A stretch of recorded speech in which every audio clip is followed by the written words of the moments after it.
Koe pē mai no ka ko moi. E koe pē mai no ka ko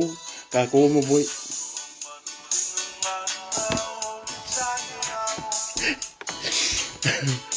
Mele mau le so loke angere me loke angere me se ka fiola e ka fifi.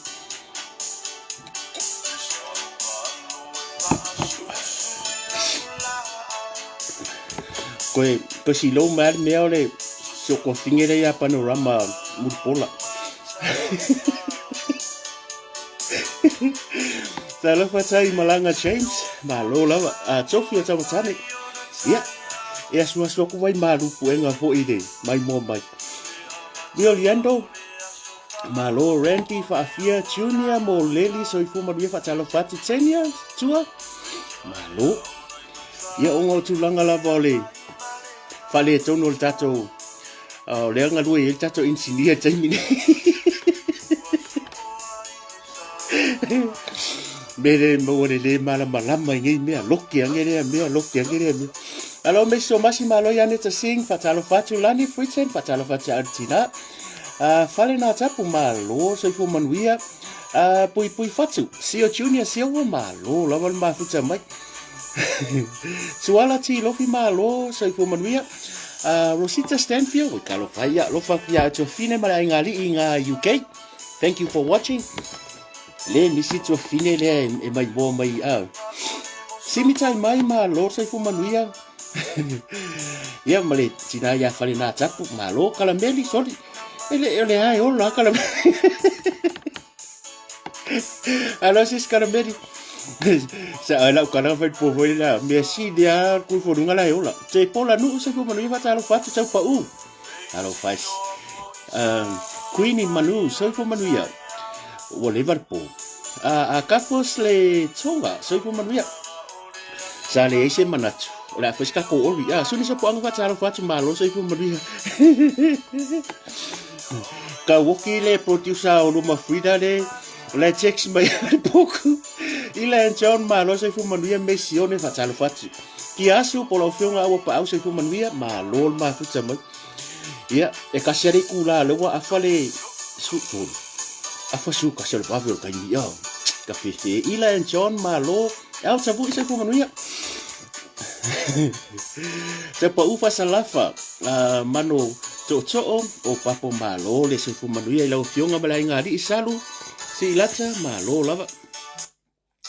so ifo manuia la fionga tuiloma Melvin Tanu Saint so ifo manuia Queenie manu so ifo manuia ngala panorama alo ya sa iso ka kuelengi le mamalu fo ia ele ngi le inka ko producer le ai o lepa ki pasi fatalo fati malo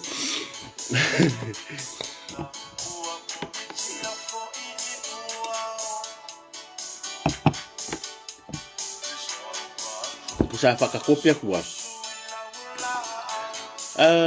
Pevelise, ele tise se fu manuia e lau fionga. A whakakopia kua mawave ema leo sole au. Tama le langi tufunga se fu manuia Joss. Ma lo fia pili se fu manuia fatalo fatu e lese. Ko lia ila and John suamili se fu manuia fatalo fatu ma lo ma fuka mai and my brother. Mei suamasi ma lo. Ese lo fia ngai pese au.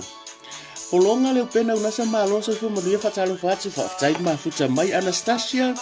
he McFall kalwa iso ko finge mai oi fai makoma ke wa ngase polonga leo pena unasa malo vania kalolo malo ni mika ka le po fa tai ma futa mai fale tol ma fisa ko manuia ya nga ke ofo ngisi kala ko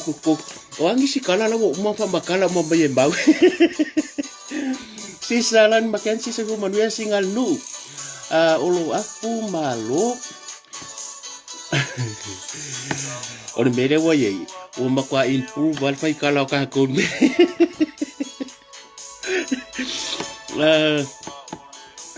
malo al ma fu chamai sa le so ma fo fin ka fa sa la nga ngoi ele fono a Christchurch e rome crei malo tasi Filippo se fu manuia tongia malo ma futa mai e pia longo au tanga bayam malo ngal mal mana fisolai ta salo fatu lo fionga i pola ko fa fo tun ba fono le dua fatalo fatu malo al ma fuka mai le tio sa mo fa yona ta ya alo Rita Smith Fraser soi ko maluia fotu le afi va fa no fatalo fatu malo ma futa mai asani ho soi ko maluia malo analiki soi ko maluia malo lava umo loka ko pisi ka ko alu Ota mauluma malo. Singa nu ola fo malo lava patalo fat. Melela nia ka fa ko figere ma futsa me riksa mo malo lava. Patalo fat fo ide. Amo wena sava I papali I malo so fu manuia wese leota malo. Ia again sister karameli malo lava. Si fa maka ko pisi sia sa ve ali I malo patalo fatu ia la fiona faltua ia pilangi ia tia so fu manuia chiuli fanga vivi kenge ole la mo tu mo Kasiria kanga ko kikiar pa se lau sa mbor kausanga ese do so si aingo so ko finge de kenyo chiuli avel sa ni se fu manuia sini tai mai malo Jules sa fale Filipo malo sa waso matai malo RJ Michelle malo mo vanu twinga mala so ya avilsa nili malo so leata inu Filipi so fu manu fatalo fat pola sa itu mata afa tatayo o tatayo fo o pase kunu po lese leota malo fa sa to is le so fa ka le junior set malo mata Celestina tu polo fatalo fata to fine ya malfiklainga ya fisola ingal malmana kasi le fa pisinisi pasal la unu malo tu tato nu fale asiu if you mo ma kiki mo so swala au makerita ta fe malo have faith Mildred Stanley malo fe emolat la tu fatalo fatu ai malo malpisi ole leo Master T da men ula hera la waki malo junior fiso mata ilinga fatalo fatu Belinda ula malo so ipo manuia ole aka ko savari vari ya fatalo fatu ne tula le fiafi sa yai la lo manatu la fiafi ngai me fa sola fa fatalo fatu ole aka ko malo ru o ngol mafu anga ua leva le po ia sa kile fo ya ngal wenga manga va mayangi o sangi le fiafi fai eli mo so komba o malo lo mai o sa sakala si pipi yang vele fiafi masangi ia le kap kalkal ngo fa pe la fa singa komba ua mangai ala ua ai akule sia lawa yone kal fa si uso malo la fa talo fa ti le sunga le ri e kopo mal fa tua e mala ngari fo au kwa fo melang balanga sa mo o edi si milion nga ngale ye fa tonu so poanga malo tu lu mata ata malo toni vasili ale so le sialo kasi le kanga kau si ai nga ia ka ko malo e fa klo kala nga ma ko ma fuka mi mare so ngi si la ri askaria pa povi ka avali halu sa wa mo le tangata e osi ai nga ko ver ka diska ka kinkiri ale loko le felo mara kwama ile ula ya sit telite yo pa malo le upen polonga gain ya o mai afio mai tala mai au le tato live tala noa ilungo le laulau ai le afia fi mare afia kasi ka fa si silanga ya ka kore tato fa talo fa ya ka ko fa si se ko ele inka kom ka usor mele ye asi fa ki akwale le fa si silanga le onga taua mo le fast a Melbourne a inga kasi maria ko fingal sempre ka lo malo fa talo fa fono al committee o tapenanga o suye tu malo 5 tasi emergency meeting ko na fa sa mo mengal emergency o melela ye la ka fai mo ka fai fa le ko ngangula ngalo wa maka malo masu se fo manuia sa ena o le fono le a Melbourne lo que va con esa mo e ka fongo a Melbourne ale o le fa silanga ne mo Melbourne kasia ma di mai to finalo o le aso tofi limo uni aso tofi o kai au o le emergency le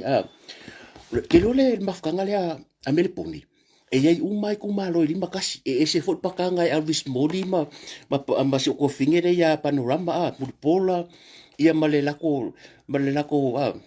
o bangaro e lingos kamari le samo Mangkua e Victoria e email pongi. Unga le piko ngu le ke le manga e vai fu le unga mamau ma.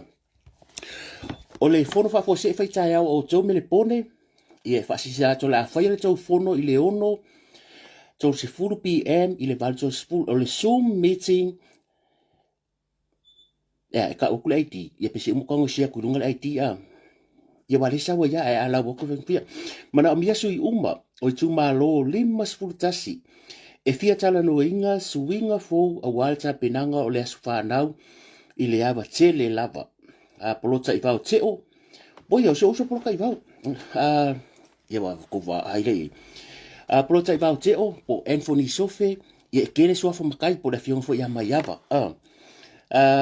Sa ingia e le fionga ia polota i vau teo. So taile numero le ofa lua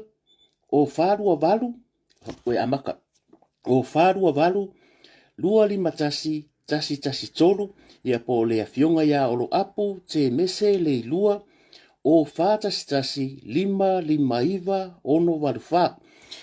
Ia, le la umo kango e posta kudunga. Nanga e fo isfasi silanga al mako faste, fai mako fongo ngei ile asosane, e ile fongo klaiskeke, umalola kakolai, ia unga kuoklola ia ilunga, ia al fono lava lea unga e vavi ongo kai au. Ia, o to fono na ile sumo le ile IT, ia wa ala wa kungi ia rongo inga le po la ia male passcode e uma ko kurunga fer ko funka ia o le mana ia yo mafutanga le a melpongi man ko melpongi e ruala ko mafukanga o Victoria melpongi o na tele ko e kele la ulango lango ba nga ia ai fe alu fangi o la ko fungo la ko mafukanga e ngal du fa kas o ngala i le tulanga o le ko fungo le fai ia o tai au le la wa ko ia fa pele fa fonga mai Elvis Modi sumai Amerika awale la kulo ngai Amerika wa la ko sa vadi menga o Disneyland e po ngai ngalo le ya o le fongo le wa ke fo i mai yo fa ke o ko ia o le to fono na le so ta ya o ngo tulanga o le sa emergency meeting aso tofi le limo uni longo ngo ka ya fa sila tuai yo la fel ko fongo la fiafi e sum po esa mo po e Amerika po e New Zealand a mataleono la fiafi uma le valto sfulu ia longo winga ki o miala telefoni me fai ko sum sa inia la fionga ya plota ba teo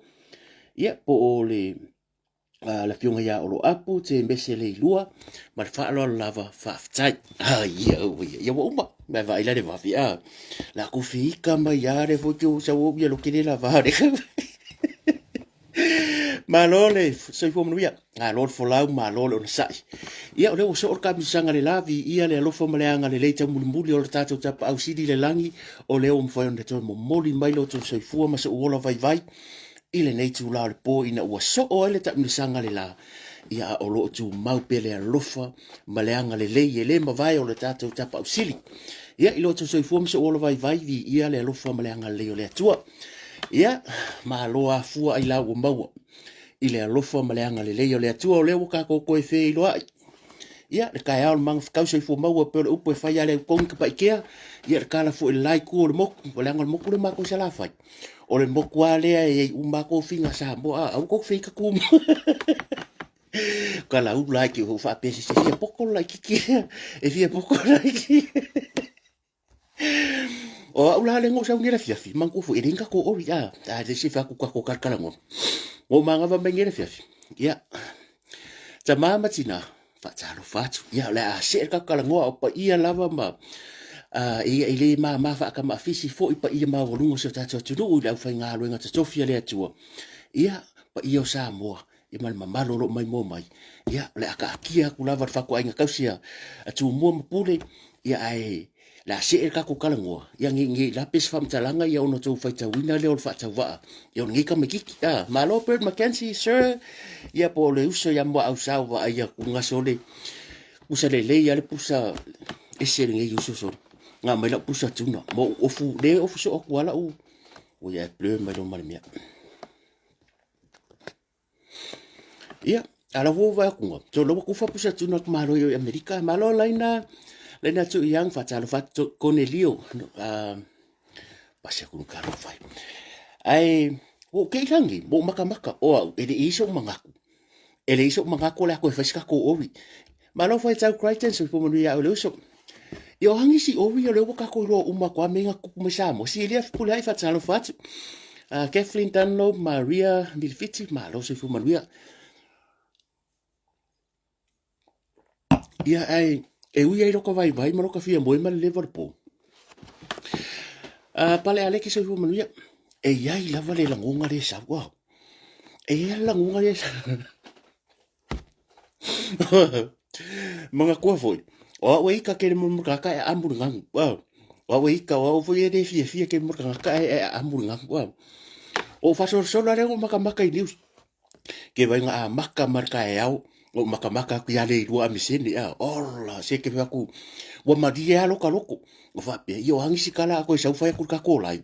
O la sa umma le a le vai vai nga me le tu stala. O walu dunga tala mua. O la ku a. Ia pape nga markele au ni sa mo. O aula. O fa no ku ngale. O fa pe uyo.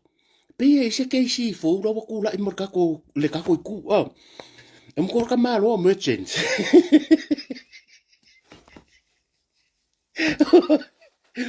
Ala o fa no ku. Mai ia na sa no le sungal ke si ya ke si ya Richard merchant. Vai, pe merchant. Era ya mas ko fe. Era winga la kara. O aulo ke o mangkua le ka kawa o le ngor ke si a mangkua o Richard. O Richard le ngor ke si. Le ke si ka malo ka ko. Alo wala ko wa ko sa kuskusinga fai ka. A ke fala ngor si news nga. O sa fa mai le nga na sa no fo le pena cross bo mangkua fo. Yo bo nga fo ia me o kai ro ko ika ia me o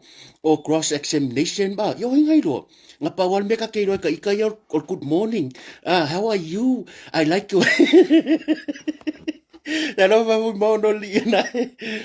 Awa nga ke se singi. Mangkua fo. Mai ele amakanga ole. Le amakanga fa nga pa ro ko. O le wa makai ia ele ima se si mai le fia se furkau sanga. Ka kere fa alonga ko fa ima se live se malo eta. Ka kere fa no ko alo lo ale ka mai. Oh, ako fa ba nga le constitution na. Kero le mera oye. So le mako ile wa avera nga se malo mere ye. Wa mako ile le ye ya yo ka kinga pang pedere. Ka ka ma fai wa mako le mea. E ma se la la fai.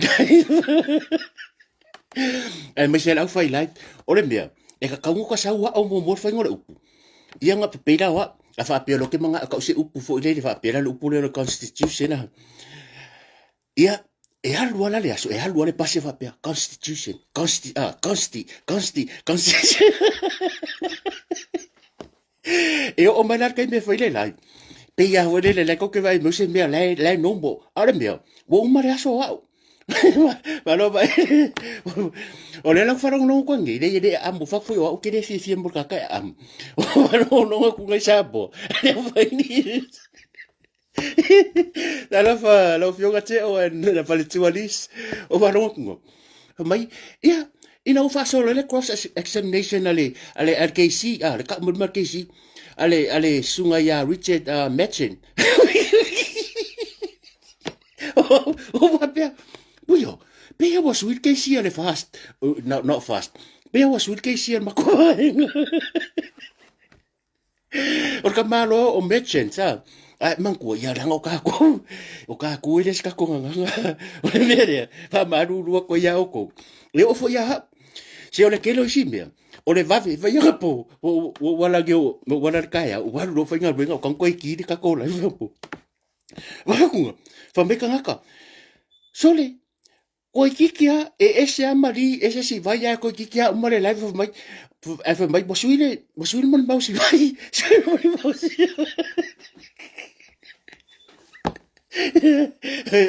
Ere leila e me fai ngo alo ba le ngula wenga vengo fa ko ya sorry danga le a fa ya kwala o matchen e ka ko ke si de o lai ko ke vai mbole ngula wenga ku se se ho de da a nge ya ma ki mai me fa talo fa tu le mai mo mai la tinu yo sta to li poti mo si donga e won ka faro ku se ke va pia na sa no ke si ya ho ke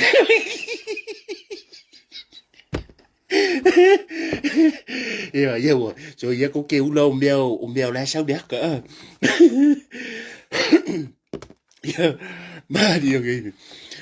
Samo, ia waring si kala, wa ko malam ko masalo le kai ningai, wa matua manino. Le fa fofonga le ku. Ile mere ye le afu. I fam singonga. Ke ro si kan.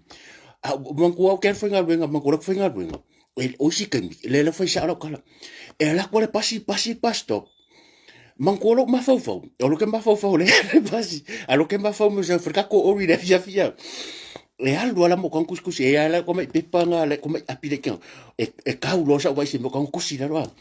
o sira kan o lo ke ma fa vole le ko mo pola se kala sa fa ko ala u fa pe me le dimbo kan ka mo le e ko ki apunga i fa se lo ma ko no mo la wala ala e alu ale pasia ka ke ko ka fi ai no me le ka Mal fie fai news, ah. Mea fie fai news on mangava mai, ngal mangava. Ole mea, e lua me yai, o lo kasau. Bole mere ngol ka mangava ka ke as pura fa mai. E sa ko ori sa o aula ke rei do. Bole mea moi. Bole mea ole. Ya, ora kalanga. Ia, mo madina o tulanga uma fa msidonga, ia boka reiro fa fasenga. Boka reiro fa fasenga raku.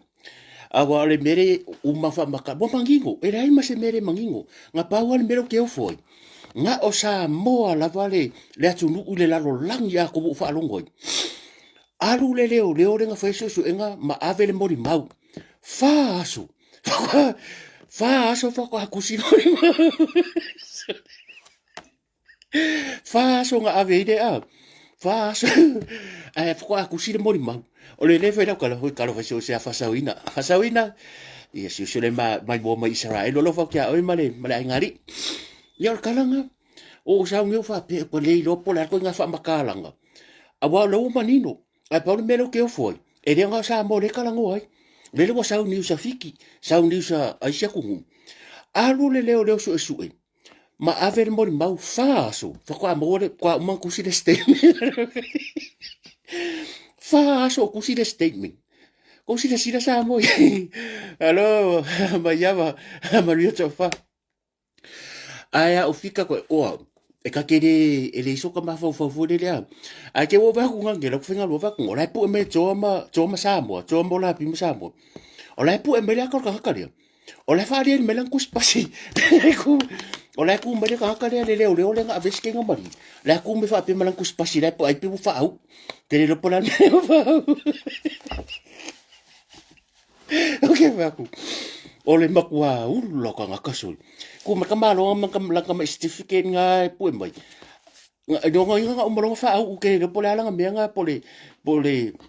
merchandise pole.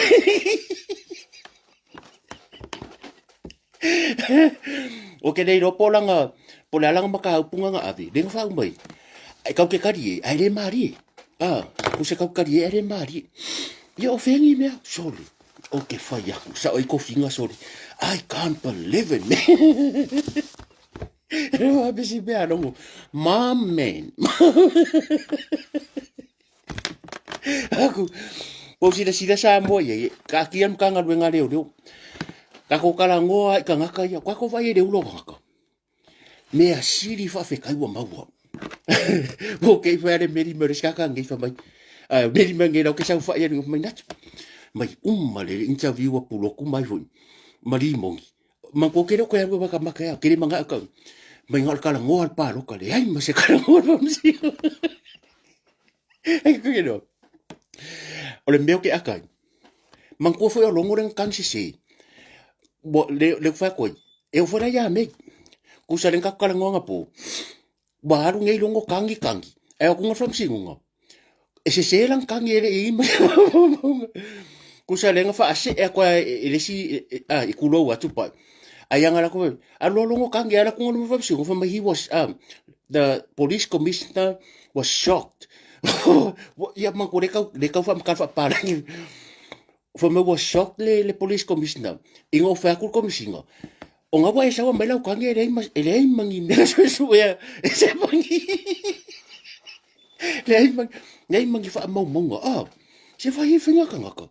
So pio mea vale. Me le ku o vale ri le vai ko mea. Me vai le maua. Pa maua kai kai a. Ia le winga lau kala. Ka ko ke le fai se me fo le. Wa pe ya ri sa mo ari so lo me fo le ko ke a. Nga fai aku fo ya fa mai fa mai bo. Ia le o le kele o me tupu. Ai o le ave sia fide. Ia le fo ka fa ron kongi. O la fo manga o e fai mai mo mau mari fo mai ere manga o ere manga o sau ia le fine le ya mari. Ere manga o sau fai melanga mau fo mai manga o e interview o ku e ke si le si poko. Me se fai ka ngako. Sorry. Wo fa solo asia ka ko minti ari nga a. Mo makwa i ole makwa i ka ofo sorry. Makwa i ka ofo. O le mere e oso lo ka ofo ku de a. Ku. Ole makwa mal. Ia, pero fa ko lenka ko kala wo manino uma ku langa uma. Ole ngei vai aso ako ka yao ia sapani. Ka yao o ia foi. Yeremia, mamadi la le o se kala yo foi le le wala ngalo fa sa mer fa sinonga nga ko fa ilo suafa a o le ka ngaka le mai sa mo ka kari a o kari fie le o le wingo la kala ua leva nga ka ko polonga i le fainga le sa fa yo tatu tangata ka ko fo ia le makanga i le kala ke si le fa mai le vaenga i le ke si su mai lungo o ke si merchant ke si merchant e saule fa sa longo mai o merchant e saule si fa mai o merchant ia pe ke pe merchant pe o le winga la kala ka ko va ai le fainga ka ngaka o me o le mea le sa ka ko pore o au ya o ke alofa le fine ya Marie de kenkiki le kiki o le mua o longo soifuanga. O isi ka ngaka, e mai background foi le o le whaangongoanga. Le wari yari mai ai, pe pelo, le inga nga maru mo mau lalo leo, de ai. Nga le whaki ngonga, e fōringa mai, o le mere, wa kusi le limo sa pangi, nga le whakofa mai, e le o hanga whaia, kusa la wa kusi o. A o le, se o ke whakua ka au fifa msingonga. Ngome fa msingonga. A wake ka ngoi fa makala mai fuore kala le leo ngaru fai mea. Ka ngoi fa makala mangkua. So se kai mea ke alu ke mori mau. E kusi lau statement foi dele. O le statement lea. Le wa kiru ke si. Pa pera o ke si natu a. Pe wa o ke si a. Ofisira kuro sa pani. A ofesa ia le so fito me. Se fa kai ka inga. E fa mesa pangi. O ke rei fai aso su enga la so fiko me. Kusa e fuara ofesiri. I mea inga kusi mai sa pangi langa stemi. Ai o le kelo kai mi. Pe fo menga mawai longo. E fai ako e fa mai se sau sa pangi. E fai ako e sa pangi e fa mai se sau le leo. Kusa o le keis lea. E maria fa awau au ke karikongu. Ua tari ai. Le mea ngako manga oi. Au wangi e avea ko finga. Le abuse e ka ngaka i le power. Fo le e fa akinga inga yo kako ka ngaka. Marota sinda. Mga kua le tala ale keisi ringa fai wa over kele charge wa fai lunga le sa unga ngune ku ko lunga ku sa wa kele wa ma ko foi o le maari o meia ye nga sa o le ya sa o hia sei e fa ku fa masingo e kala ngoa mai me nga va ai ma me yang fa mau ai kala ngoa mai si me ku sa le ni me fa mau le ai ma se me fa mau o le mela ke aka le interview ali mai ava mai nanga le la ko ka fo skengo le ko fin fa ali mai ava o fa mai o langa interview fa mai e o fiu ia tani e ku ia so le o la fo le tisi va e do por sa unga le po ngai nga o mai nga ku si kala le sa mo li lo mai ava e il ka ngai ka me ke fo me o ka o so fa li mai ava o te fa alo e to fini e ka ke o upsa sa o pa e le un upo fa le nga o au ia o le voice my own honest opinion le fai o ke o fale anga le fiunga ali mai ava o suafa foi lo pa le to fide ila ka fo me o ko fa nga suafa makai anga io meanga ka wo ko po suafa ko awa o ke ka kala mar fa lo o la tala fa lo la le fai out of all the journalists le Samoa enga o mai nga vai e mako i ese ali poki a so ko finge fai mai pa o lo ke mala mai awangi ka ko puleanga foi se o ka ko e o mama e o mama ka ko upua e o mama o varong no sko ngo kai ko ren foi ngalunga manglela e fisi o kai ko e fa re inkarisi ke ngi mo por kiki asta mari a so fa me wa fi wala ko yaku so le a fi wa ko yari ora e alo pungi pungi la menga ile fa pia mai ai fo mai ia me na ile fa io ala menga ile fa mai ai o madi ya le na ka ko de fu la ka ngi ki wa fa fu al menga fi saunga la tala mbua a ma la wa nga ia le radio Polynesian ba si TV mi se wa nga le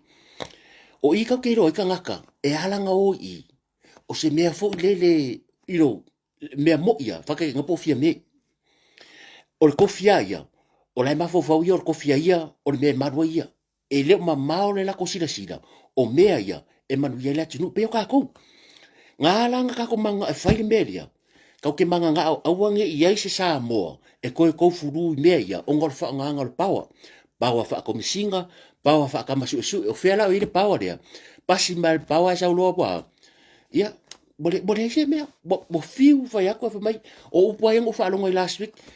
Lua wai aso. Ale whako arua moni mau. Ale koe fikus funulongo winga a whapenga le whawa i aso renga whakakia. O le mea mo ia. O le case rea. Ke masalo lai fa akari alfa masino o lo ulava le langona lai fa akari alfa masino o ke masalo e failo le mori maua ali mongi male tina ya mei ke masalo e failo mori mau yo ye lo ai manga kua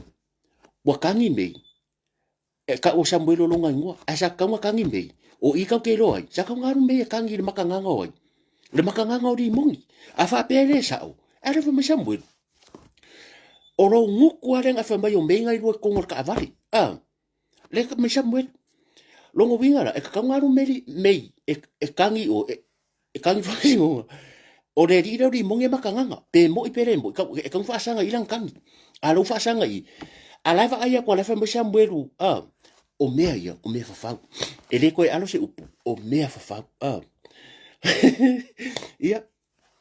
kako karia wakele upu makala ko misalo ko malamalamba ia kako eva ia kako kalkala ngoma kako enjoyinga ngai kai mo kako mo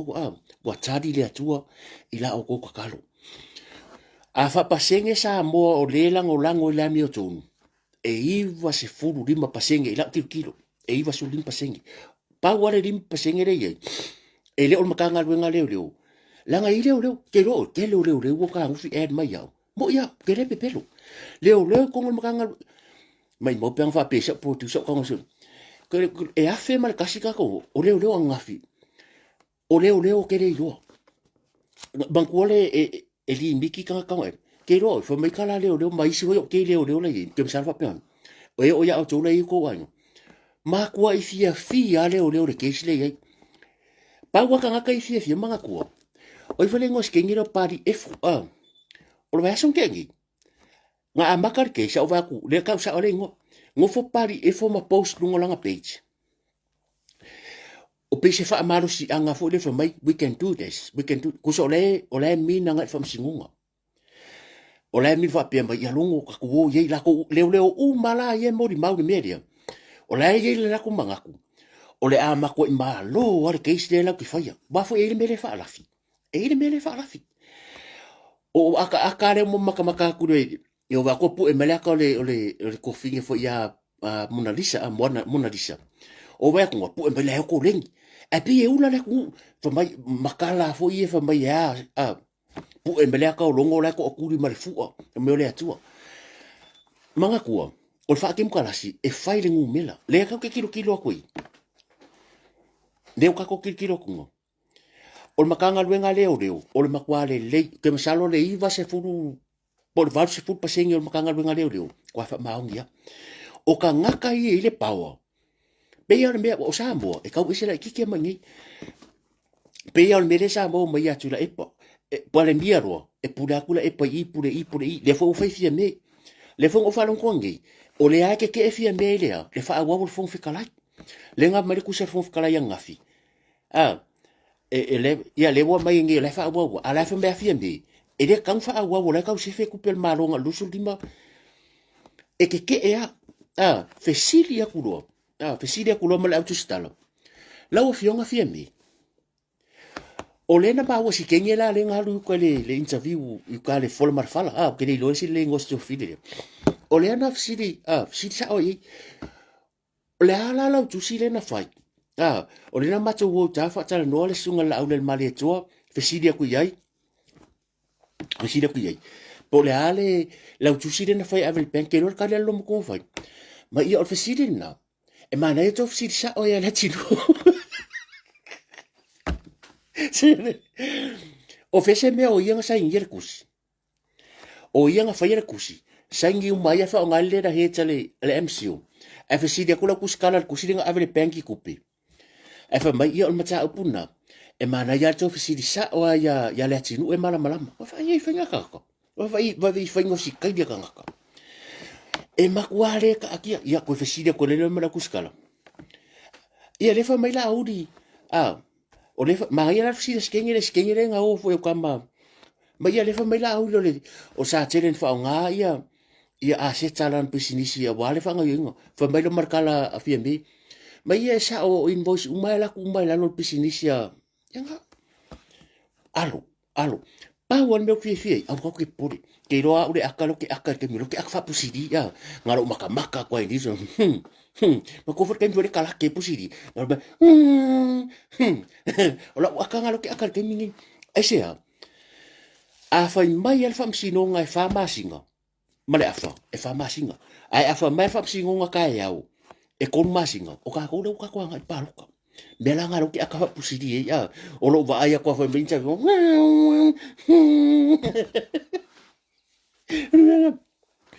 kumu o fia me leu fa ko ka ko inga fast e o fo fam sinonga lea e la ko ko ngol fam sinonga lea o le kari leo me uma sako o le leo le sa o nga faia denga ave le fine o lo faia le kinkiki onga ila va ila ke le fo le ye o si melea ya Marie o se kinkiki ma ko ese uma ya background o ka mai so e ke kilo ye ma shaka ik o le ave o ese leo ma ko fa apeli o le mea sa o le ka fa apeli a fa pe fa ba vele fu o ka ya o fa me manga oi e mo mau mo mali fa me manga oi e mo mau mo ona e ma musa va ku o le ko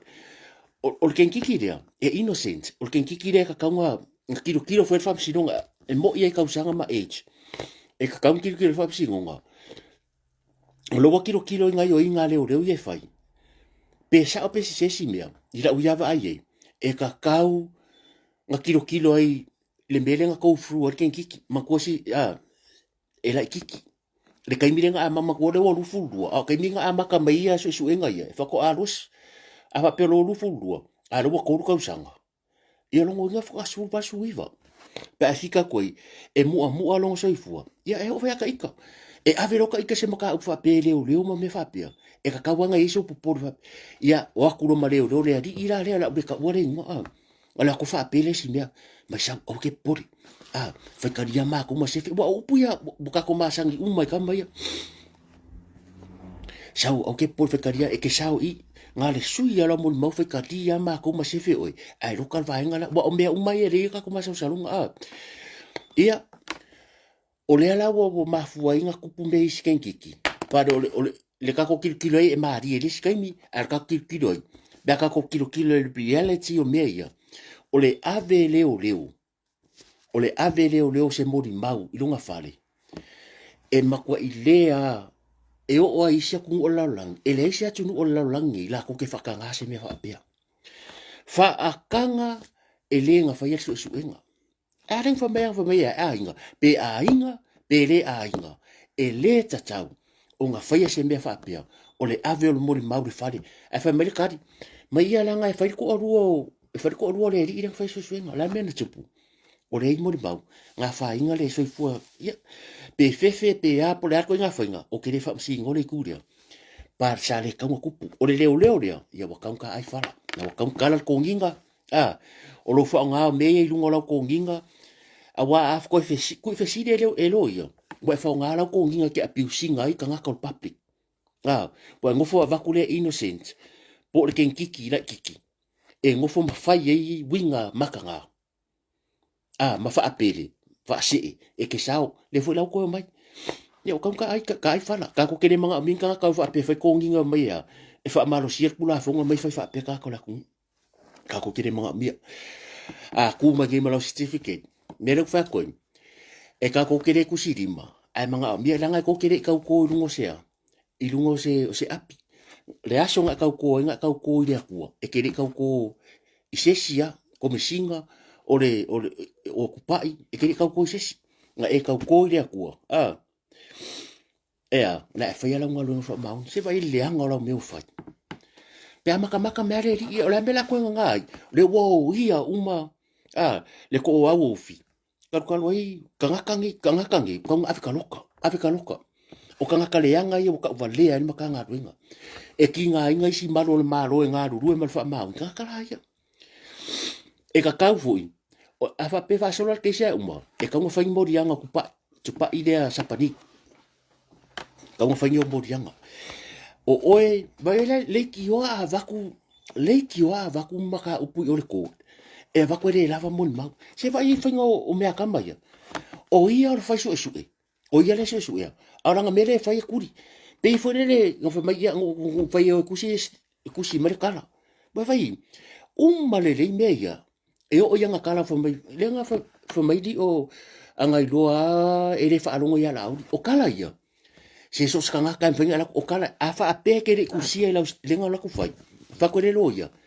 afa ke le kusia i la me ka ele manga miro ko fa kala mai kala ia afa ke le kala ngo mai kala inga e kusia denga e kusia i la ro au ko kala ngo mai foi isi mea kala ngo makwa empty ya pepelo o lo foi sawa wa kala pepelo i kanga ko ngua ka nga be se men kanga ruenga bo uma longo ia baka ko do ia ba le ko bo uma kasi le kanga ka makua le yanga le ngola ka foi ka lo foi ka ke lo foi nei fa na uma inga i man ku fuka ko ya langa le buka ko le va akele a fa pe nga ko walo lo foi ya lo sa ka ku fo koi o ko rua o fa nga o le ainga anga ko walo lo foi ya lo sa ka ku fo ko ka mire ku pu me ia a fa pe lo sa kia le sa o le ku ia ko mari di a sa ida ku elanga le mfinga ko wo ya fa pe le mfinga ko fa pe fa kanga ko inga winga palpalama winga fa ke mongia le fa ko la kala e or keisle e mo for keisle e so ho merka ko keisle o le fo la ka ko ka pinga le keisle arisi le separate mai ya keisle wa ka ke le lori ngor keisle pola me o o to nunga ele ko mawa ai uma ai longa vala ulia uma ya lo wa masa ai longa vala ulia uma ka ka ya pe fa pe sa wale tu lango le fiong fam sino ai longa vala wala va main mod mawia man ko e se foi mod mawa longo ya e se mod mawa o meia la foi la ku ba wan mela ka ngi meio ka longo ngo o mod mawdi mbong yo ko mamla mala la fa sa mod fam sino ngo ala ke yo le ya mala le a mala masolini la mala le dia le fam sinunga i mea ia le ka ko fa e ko mai lai mo fam sinunga la fa ka kala nguku di mongi le nga sa fa makala mai nga mea ia o nga video la inga fai e ko mo di mawa lo ngang pepelo re iyo e ko mo di mawa ia bo fiu ka fa mi milo e sele ia le keislia e nga defamation o fe siri uma e aru uma le hit and run la fo le wo mai sa ale upu nga pese mai ai ka nga isi uso mai ska mari ora tunu o mai ama ka fa onga mangafa wa ka ma fai shut down nga ma fo for va nga dia le ko mesinga ma le rio sa pangi ma io le mia ma la ko yo le o wa fo e ferengi mari mong sa ka ma fai e fa nga le la ko power shut down le sa mbuiri ma mori mau ya ma le mamaro le tunu le afia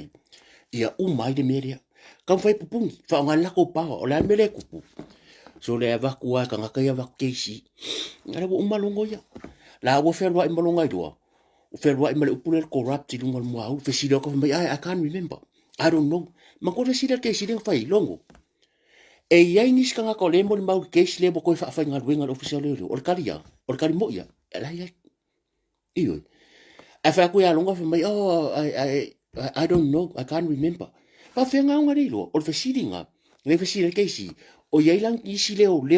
o le kelo isi mo maure o isi leo le ngafsire e lang isi leo sa fa ma vai pen kukuri le mo ko fa nga ruenga a le mo mau keisle o kalinga a fa mai I don't know longo winga o lo wonga make ia e le ai ma se ma ai le furia keisi ia nga ia ka ko karia rupe o maung me silfa afkai o leo ka ko va vai aku ia wa ka fa mai ka ka ule leia ile ko fika o ka ko ngaruenga ka ko ruru ma lo le o sa isi o ka ko ia wa ka fu mare aku kau ma se o ka ko ke manga mia ni ka ngaka ka i maka ngaruenga leo ia malu le tunu o le manguia nga sa mo ka ke manga ka ke o fa yongolo ankolo ansi dai yo foi dal por kiki kau ke le manga aven ka ka dungo o ngoro ankolo ansi fai de me e manguia ile aku ako ele ka kia le fainga nga fa yasola e kau ke o fai me manguia ya ngat ko ko fa o ka lo foi a research ia fa ri saki e la kuia ba kulo di manga ku du molo ko se fa maka mai pedi saki se fa maka mai la maka mai research a risa o lai ila mai morka ko lai ba ba ele me kang polo kal kang e me ka ole e pen mane lai kusala la maka risaki ele mai bo se ke mi alo ko va yo vai lo so si solo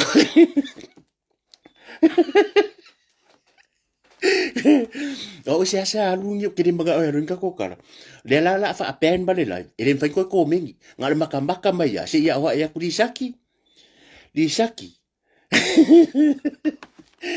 vai lo di manga alu ngeya vai lo kama risaki vai lo di manga o lo fai fe au ma o lo fai fe o lo orke si mere kalango aku vale alu e vai lo kama so ako kalango lo kama ku ye lo wala me nga lo wo so mai foi aro fai lo kama po fe me ko lo rima abu ke sa I mo ke dei lo ma ko nga me o ma jo tanga cha o ina o ma jo tanga cha fast e mo cha lo fa le cha pipi e mo cha lo fa pa ki uma a ma ko kala ngo fa lo aro fai lo kama fai lo kama ku ye lo rima ngo fe tet o fe me tu ya wala ya ka ko lo wo so mai foi kera ikiki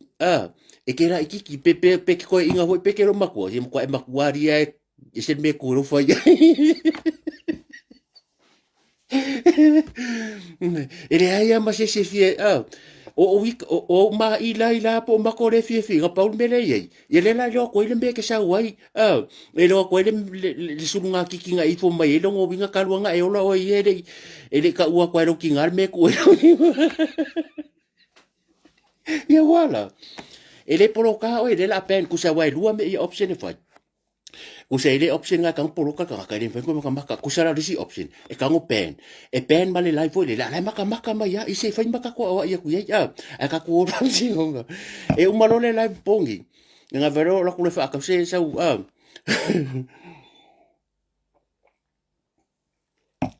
ko ko kiki afa pe o se lo makua ke o fo ya oi ye wale me foi da wei sorry o le mafia lo ma ko me le fai kala le afa pe o se lo makua le fai da wa mi ore ki ro la kala ya oi e si dere ku e si dere fa ka ki wa ro foi wa wei le history mo le bisa mo lo makua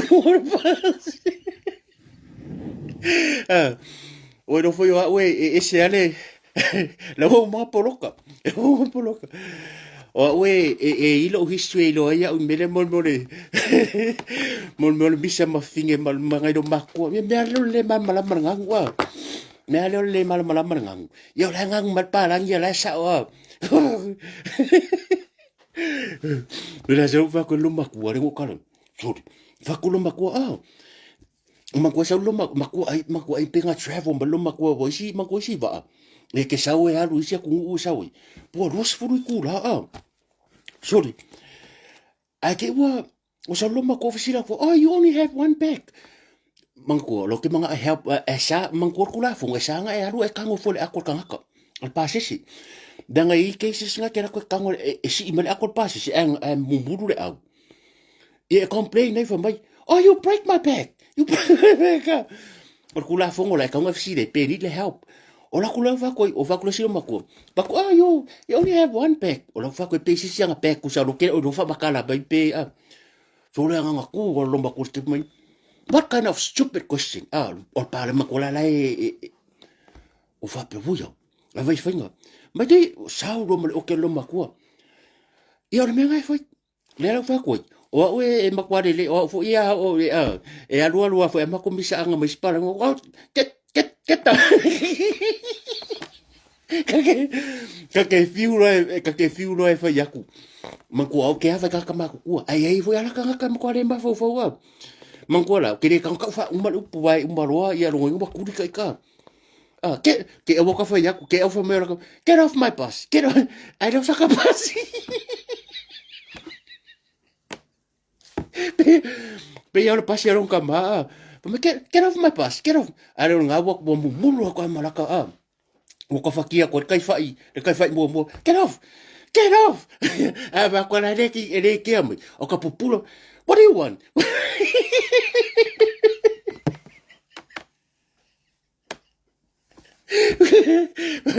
ele fai ngo vie fo ma ko na wa ko mo fai ka mo le language barrier it's very hard for me to do that.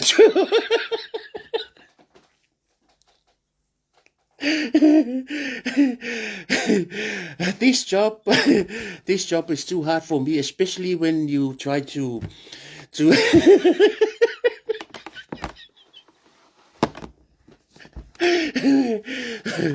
wa ya wo ko ke am o ko ke amere ele fa pe foi ele kai kai aku kusa le present tense ko ngangu pa ke vai la au foi ngo kango le o le kero me maria le se fa pinga so o nga ma ko fora me le palangi pe I winga palangi kala ngoi upu o ka ko pe fa de fi me o ka ko ka ser pa ku oh sorry ia tau lo ma ko ma me fa se ke no pe foi o surfboard sa lo ma ko so ngol pasi se ser pasi ngau so menu kusala e lo so ya la vi kusa e so de si pico e le mama la mal mo de sa paken right sa lo ma ko fa ko sorry le lo pasi o me can you drop me o nga la wo kan fa lo ma ko ngo lo nga le ya wo le pu pe fo ma fa wa au fa pe ke lo nga le tu le pasi ma la va ri ma ko fa la de surfboard e mi me fo fa se sam ke vengal makala ke e fe so me la ku mo ka me la va ri ka ma nga va me nga makala fe ko pa ke nga lo sa wa u le se wa ya ve se e ku da a fa fini foi sorry e ke fe la ko e munga u fa pe ai kilo me ka sa mo kilo me ka sa mo polar mere awu ma ko fa sanga mal fa fini but are you so unprofessional get off go away ano wala ka bigaka ngal me ka fok ngal bakala ale sa kumi la sa kumi o pe ka fa fa ai ka wa man ko ma sanga palang i mero ka ngo man ko ma sanga palang ka ngo o ka ko fa le sa wala pasi ala fa mai o pe so ko se o la ka fa sa lo ka ma fo la o mar sifi ma ko la o mar so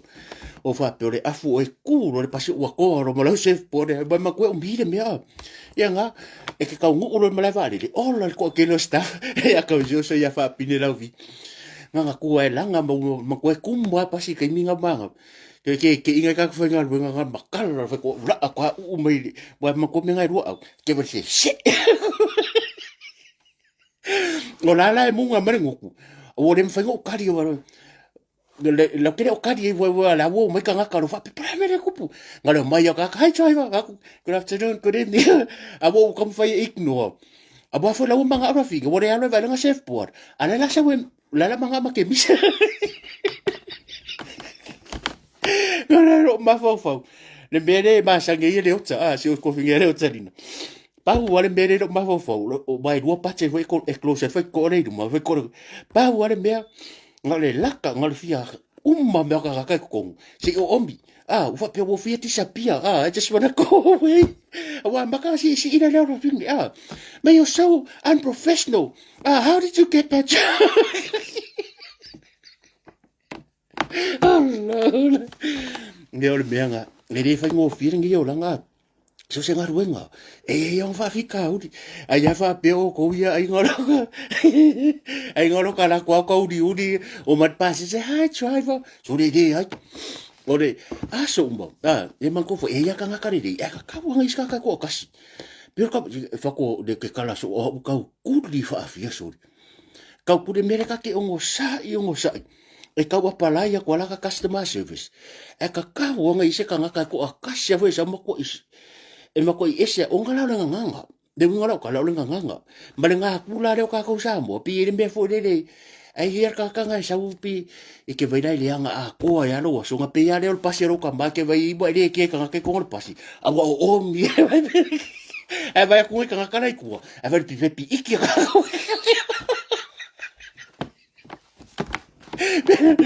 Mer ko inga senga leo karo. Resi ko inga senga. Eres ko inga makua foi. Al ko inga ka makua. Al kamar. Fi ki mai ko ki mo fa solo mo fo bala nga ngale pasi fa pesole. E foi ngi fo ya mi lo ko pasi ai ki wa ba apa u. Ke la ku foi le tepo. Ko manga ba. Ku foi e kusire e o arendia mi so mo misi ke al ku fa pe. Pare lo po anga ngwa kala ku kusi. Ana va com ela fia sai nga ngar pasi aru de sing fo ma ko piko ko ma waru so nga o mai du maleng fo ka suicide wa fa pia na va nga sa fa ya ka ma ro nga le o ko pi nga so nga mi do ku wa ava se fuck sit down Ala e man ko e masau ala le man ko pasi e pe le infus pau nga lo ingar kuri magu nga lo ingar kuri magu e pe pa pe nga mak al mera pe pore awa apa urka ngaka e kera foi kusira ri poki ya ele fa pe foi le fa sa mari poki lo nga ka ke vidi mer fare lo ka fini ka fa sa mo mer ka fa para ngi mer kusira le nga fa pe ala lo le pasi au fia e lo sa ka makua so va ko maro haru despiko ko keri ya nga o me yo mo fa pese fa singa ko ya kala kiki ya nga o ko pi o nga mi longa ver se ka maro ano que nga va ko are you okay sit down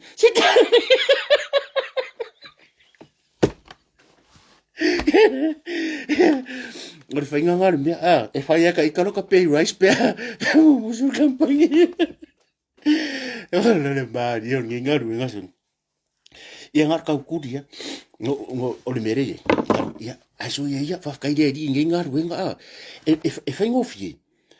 ba wala me le la vola kambui e mera e la vola kambui ya ka kera ku e ya le si me nga ku ka kambui kun moni e ke fa kun moni ko ai ma ko nga pe ngam bisa marko orua ya la ke kam fa e apala ya ku customer service morning sorry e ke morning ko e morning le muri uru ngar sa wala kaya aru ku pika ke mai fo ma ko ka ko sambo e yo ka ko winga nga fika nga e yo ka ko winga fika nga ka fo e ma sala pa fa pero ko mo me lo ka makai sambo man ko la lo ka sa ngi ka ikai fa ka ngi ha o sa ngi wo ma fa do makai o ma fa pe ai ke re la ko pe nga fa sambo o man ka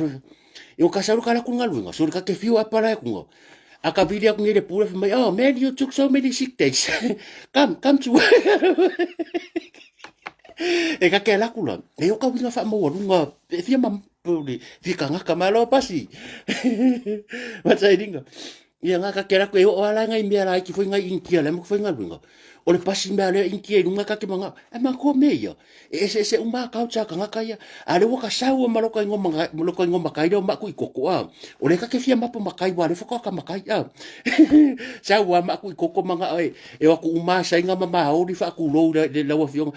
o ye para ye for nga runga but o le respect o le respect e ya ka la ko respecting o pe la se uso de ya la ubi e respect el ma ko nga runga ke mi ni se uso fo ya e o fo ye ke wa o ka ye ya ka kini o ke fia ka ngaka ai vera ka minga ka ke roa ma kompangi va ku so o ko ngua wala me le va ku oh wale halu o pepelo I don't believe that business model customer always right. How on earth we allow those people to disrespect us? We lo kasa o ke ve e ke le me ma ko misa ma va ko mo ko fi nga wa ye ile puli mo ya if you want to fuck, well, that's wrong. I only get paid to drive the bus, but the abuse, I need a pay rise for the abuse. E va penga. E lo ala kampang ifa peso refia poko pe fia poko pea. I at least o laia. O laia va kuru ka manga ku mloko langongo. Ia la e mea nga ke vai pole ala ke ro oso mai. E vidi mai abo kai ro foi ala la so ova ka me foi ni. Ka ke fa mbaro sia ala mere ye ya ka fia mai ya ke va ka ho i va oh boss. My back is not good.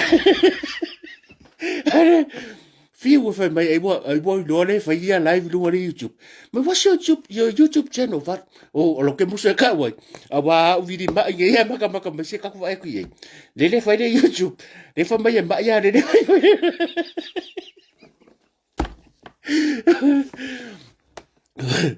Jole, ai a ko marka ko ikula. Ya wa afa le tula, lo la afa le sulu ya mako. Ya wa marka ko vanga. Ka ya. Ko mo wang ska ko ni se ko va ko le ma pokala me le fa mo mo fa la nga fast Missouri ma America sila lo ke ka ngai ka mai la lo ke sa lo ke ka ya sa ka ko ya ia lo ka ngur malanga malo le malanga manguia a fa pe mo ire mi se ko yang mo ya ka ko la ko fa vai malai ia po le fiong fo ia anai ia po le fiong ya fui mongo ia malo malang manguia me siri nga wa ka fangua la ko kai mala ko e fa nga malanga ia sa ka kai fo la le ko manguia le ko ia nga ku ngu a lo fa ku ia fans at saya mo ko malava fa kai ko finga Belinda once again happy birthday ma vai fola a nga yo uso ya tui vasa ma Elvis modi ke wa ngalo wai o le meanga nga ke nga e ke nga fasi mai o i le fare pinko wa modi fo e ke nga mission finger for pinko me si o ka ngo manguia malanga ma ko ke alofa ke aku ya fa manguia le aku kulang fo le vala udia ma tulang fa moi va se matso talati ke wa ngalong ko mai ma bai ya le pa ia ma gorungo so tato atunu mai mo mani po ia fa maru ro ku o pa wa me e ring ka ko poka ra me mangi me fa pia ngo sa wa fa pia ia wa ke le a me wo mangi ngo mai le au stala sa mo ia mal poka ra me le so ya ma wa ngai ma tu le pa fa tai e mar sunga ali a tau sabia ia male uso ya fui tamo le ke maka ku ya tamo le ngi ya ke lo la sa u maka poka ra me ya mai fui poka ku disi ia mal ko ke le al malo le tu ia mangingo me fa pe so malolo ia ngo fo ma fo fa pe de si fa nga ile wifi ia fa pe wali tau tamari i lau mai mo mai fo se ngana wa ba au papa ia la fo ia fo nga va kele